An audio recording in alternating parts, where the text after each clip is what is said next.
The first signs of trouble weren't the cramps or the spotting. They were the missed calls from Diana, my mother-in-law. 3 of them, all within an hour of my doctor's appointment. Somehow, she already knew. I sat in my car outside the hospital, staring at the notifications lighting up my phone. My hands trembled as I declined another incoming call from her. The doctor's words still echoed in my mind. "I'm so sorry, Mrs. Bennett. There's no heartbeat." At 12 weeks pregnant, I thought we were finally safe. Michael and I had waited to tell anyone until after the first trimester, anyone except his mother. Diana had practically forced it out of him 3 weeks ago during one of her surprise Sunday visits. Now, at 35, I was facing my 3rd miscarriage in 2 years. The drive home was a blur. Michael met me at the door, his face drawn with concern. He'd left work early after my tearful call from the doctor's office. "Emma," he whispered, pulling me into his arms. "I'm so sorry, sweetheart." I buried my face in his chest, breathing in the familiar scent of his cologne, letting the tears finally fall. "Your mother's been calling," I managed between sobs. "How does she even know?" Michael stiffened slightly. "I didn't tell her, I swear. But you know how she is. She probably called the clinic pretending to be you again." He led me to the couch, keeping his arm around me. "I'll handle her, okay? You don't need to talk to anyone right now." But Diana wasn't someone you could simply handle. She showed up at our door less than an hour later, letting herself in with the emergency key we'd given her last year when Michael had the flu. I heard her heels clicking on the hardwood floor before I saw her. "Emma? Michael?" Her voice carried through our home like it owned the place. "I brought dinner, and we need to talk." Michael squeezed my hand. "Mom, this isn't a good time," he called out, but she was already standing in our living room doorway, designer handbag in one hand, casserole dish in the other. "Nonsense, this is exactly the right time." She set both items down and perched herself on our armchair, smoothing her immaculate gray skirt. "We need to discuss what happened and make a plan moving forward." I felt Michael tense beside me. "Mom, Emma just got home from the hospital. She needs rest, not a planning session." Diana's perfectly lined lips pulled into a familiar frown. "Michael, darling, this is the 3rd time. Clearly, whatever you're doing isn't working." She turned her sharp green eyes to me. "Have you been following that diet I sent you? The one my friend Janet's daughter used. She had her baby after just 2 months on it." "Mom, stop," Michael warned, but Diana was on a roll. "And those prenatal yoga classes I recommended. Janet's daughter swears by them. But you're always too busy with work, aren't you, Emma?" She reached into her handbag, pulling out a stack of printed articles. "I've brought some information about natural fertility treatments, since the modern medical approach obviously isn't working." The numbness I've been feeling since leaving the hospital began to crack, letting anger seep through. "Diana, I followed every recommendation, every diet, every supplement, every old wives' tale you sent my way. Sometimes these things just happen. To some women, perhaps," Diana sniffed. "But the Bennett women have always been fertile. I had Michael when I was 37, you know? No problems at all." She leaned forward, her voice dropping to a stage whisper. "Have you considered that maybe you're just not meant to carry on the Bennett line?" The room went deadly quiet. Michael's hand tightened around mine to the point of pain. "Get out." His voice was low, dangerous. I'd never heard him speak to his mother that way before. Diana blinked, genuine surprise crossing her features. "Michael, I'm only trying to help. Someone needs to address the elephant in the room. Your wife is failing to provide you with children. As your mother, I have a right to be concerned about the future of our family." I stood up suddenly, my legs shaky but holding. "The future of your family?" A laugh bubbled up from somewhere deep inside me, slightly hysterical. "You want to talk about the future of the Bennett line, Diana? Fine, let's talk about it." Michael looked up at me, confusion clear on his face. "Emma, you don't have to." "No, I think I do." I walked to my home office, aware of both of them watching me. My hands were steady now as I pulled out the manila envelope I'd been keeping in my desk drawer for the past month. The one I promised myself I wouldn't open unless absolutely necessary. "What is that?" Diana's voice had lost some of its certainty.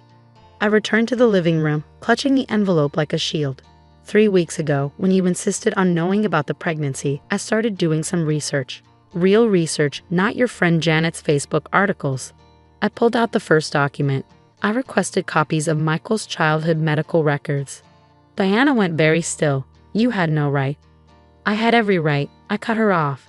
As his wife, as the woman you've been tormenting with guilt and shame for 2 years. I turned to Michael, my heart aching.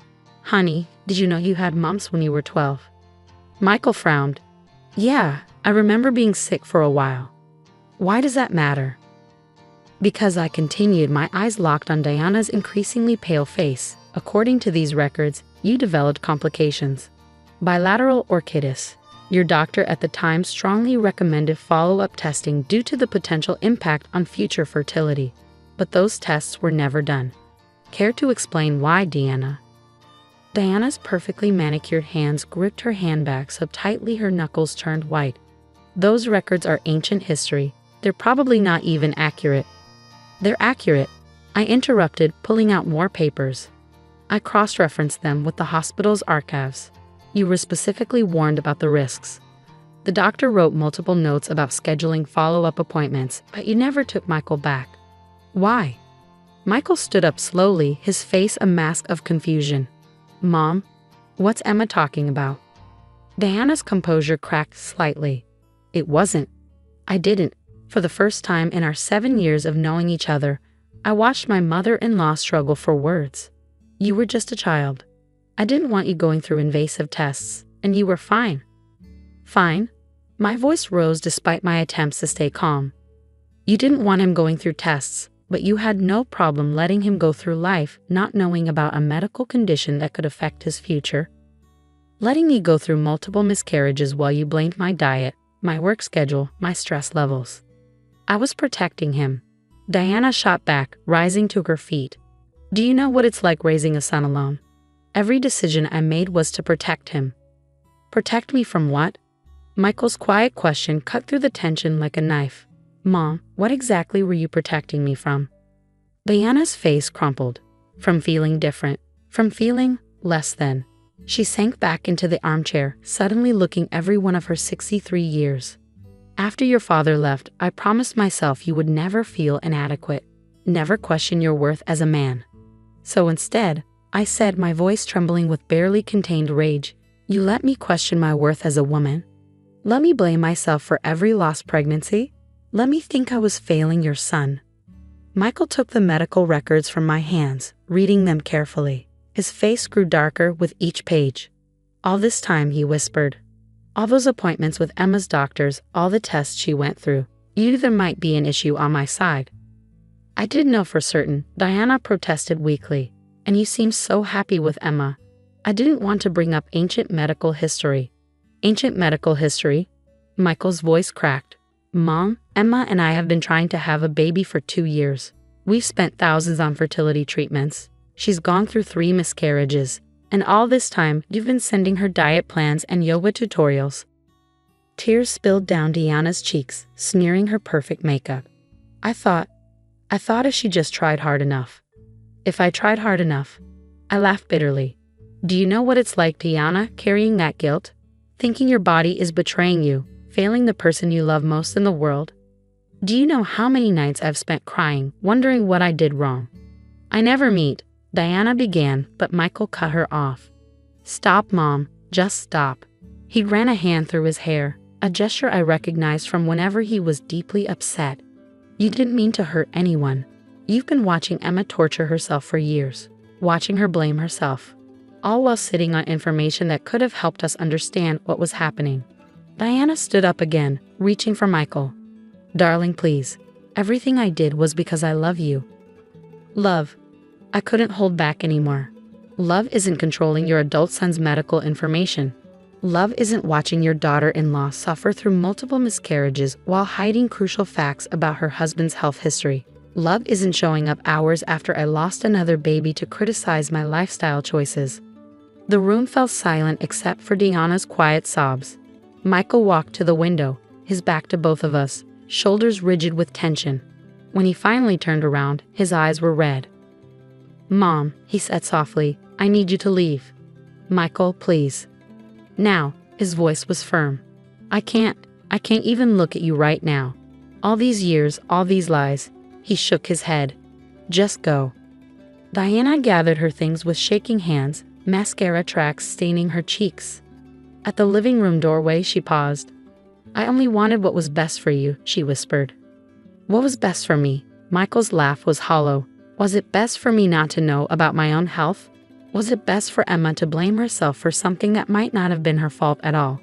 Was it best for us to spend years trying to have a baby without all the medical facts? Diana flinched at each question. Without another word, she turned and fled. We heard the front door close, then the sound of her car starting in the driveway. The silence she left behind was deafening. Michael and I stood there, the medical records scattered between us like shrapnel from an explosion. Finally, he walked over and pulled me into his arms. The next few weeks passed in a blur of doctor's appointments and painful conversations. Michael scheduled the fertility tests his mother had avoided 23 years ago, and we both tried to process the weight of everything we'd learned. Diana's calls went unanswered, her text messages unread, her weekly dinner invitations declined. "I just can't believe she let you go through all of this alone," Michael said one evening as we sat on our back porch watching the sunset. The test results had confirmed what the childhood medical records suggested. His fertility was severely impaired due to the untreated mom's complications. I squeezed his hand. "I wasn't alone, I had you." He turned to me, his eyes swimming with tears. "But I could have done more. We could have explored other options earlier if we'd known. Maybe those miscarriages could have been prevented." "Hey," I said softly, turning his face toward mine. "We can't change the past. What matters is what we do now." What we did was make an appointment with a fertility specialist who specialized in cases like ours. Dr. Harrison was direct but kind as she laid out our options. "With your specific situation," she explained, "IVF with ICSI would give you the best chances of conception. We can also discuss sperm donation as an alternative." As we left her office, clutching a folder full of information and treatment plans, we found Diana sitting in the waiting room.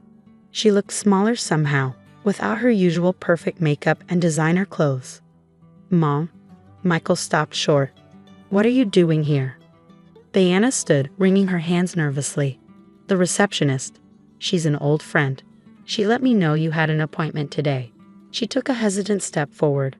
"I've been doing a lot of thinking these past few weeks, and I know I can never undo what I did."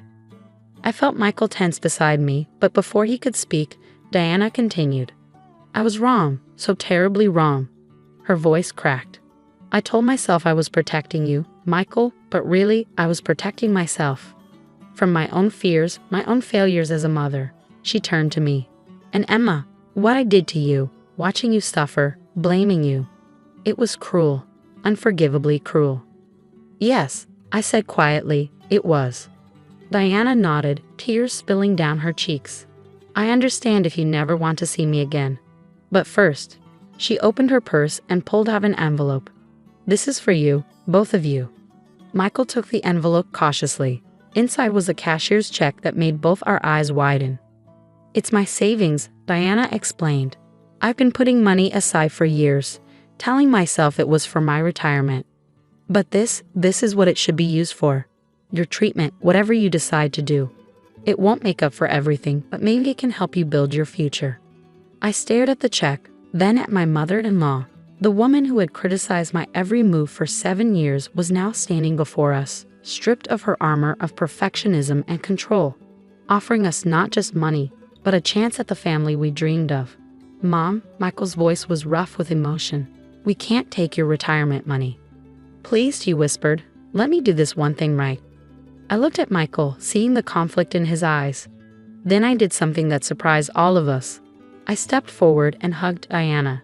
She stiffened for a moment before melting into the embrace, her tears soaking my shoulder. "Thank you," I said softly, not for the money, but for finally telling the truth. 6 months later, Diana sat with us in the same fertility clinic, holding my hand as we watched the ultrasound screen. Dr. Harrison moved the wand slowly, and suddenly there it was, a tiny flickering heartbeat. "Looks perfect," Dr. Harrison smiled. "Congratulations." Diana squeezed my hand, her eyes fixed on the screen showing her future grandchild. She kept her word about doing things right. No more unsolicited advice, no more criticism, no more control. Instead, she'd become our biggest supporter through the IVF process, bringing me ginger tea for the morning sickness and helping Michael with his injection techniques. "That's your baby," she whispered, her voice full of wonder. "That's really your baby." I looked at Michael, who was wiping tears from his eyes, then back at Diana. "No," I corrected her gently. "That's our baby. All of ours." Sometimes the path to healing isn't about forgetting the past, but about finding a way to build a better future. Diana's secret had nearly torn our family apart. But the truth, painful as it was, had given us a chance to rebuild something stronger. Something real. As we left the clinic that day, I rested my hand on my still flat stomach, feeling for the first time not like a failure, but like exactly what I was, a mother-to-be, supported by a family that had learned the hard way that love means telling the truth, even when it hurts.